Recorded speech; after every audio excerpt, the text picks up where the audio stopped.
Welcome, I'm Micah, the cosplayer seamstress. If you would like to see a completed cosplay, check out the Wendy playlist linked below.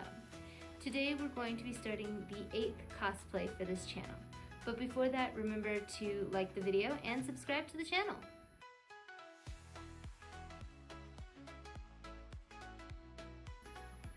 The next outfit I will be creating is a Colonel Sanders cosplay for my partner. The first thing one should know about Colonel Sanders is that he really was given the distinction of Colonel by the governor of Kentucky. Colonel Sanders' real name was Harland Sanders. His early life was hard as his father died when he was 6 years old and he had to start learning how to provide for his family starting then. By the time he was 40, Harland Sanders was running a service station that provided food. The food, of course, was the most popular part, so Harland Sanders created his own restaurant. It was at this time that the governor of Kentucky honored Harlan with the title of Colonel for his fried chicken. Thus the restaurant, Kentucky Fried Chicken, started. Colonel Sanders wears a white three-piece suit with black accents in his tie, pocket square, and shoes. Here, I will be filling you in on the patterns, fabrics, notations, and other tools I will be using to create this cosplay. If you do not know how to read a pattern or what a notation is, check out my How to Read Patterns video I will link above.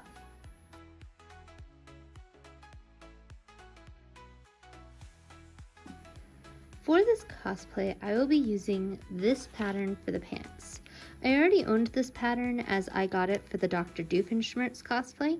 If you would like to see how I did that cosplay, check out the playlist linked above.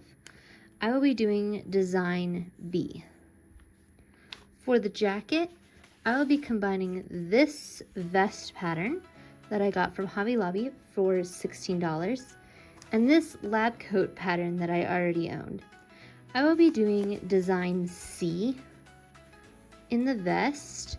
However, this vest isn't long enough, nor does it have sleeves, so I will be taking this lab coat and making the vest longer and then adding the sleeves from design B.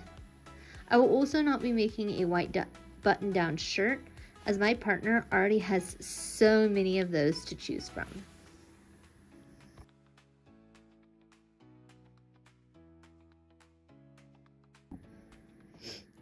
For the pants, I will be using this stretchy white denim.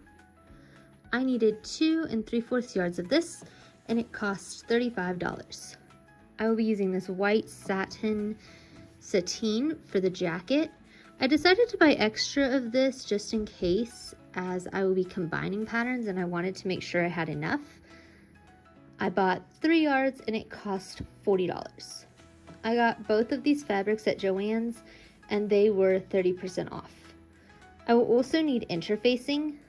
I have so much left over from other projects that I've done, so I'll just be using what I have.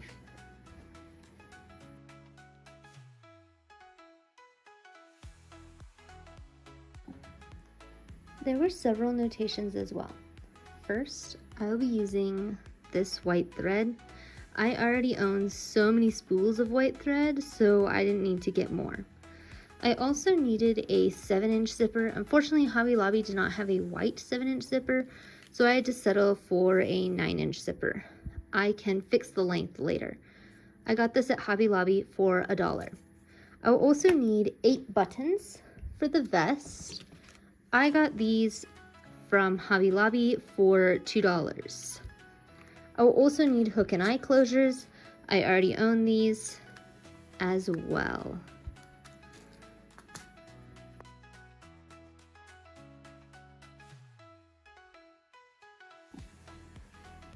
For the accessories, I will be making a cane and a chicken bucket. I do not have the materials for that yet. I will also need to thrift shop for a black bow tie and a black pocket square. My partner also already had black dress shoes, so we won't have to get those. Overall, I spent $94 on this cosplay, and I will only need to spend a little more. Now that you have the patterns and plans, you're ready to start making the pants. Remember to like, comment, and subscribe. See you on the next project!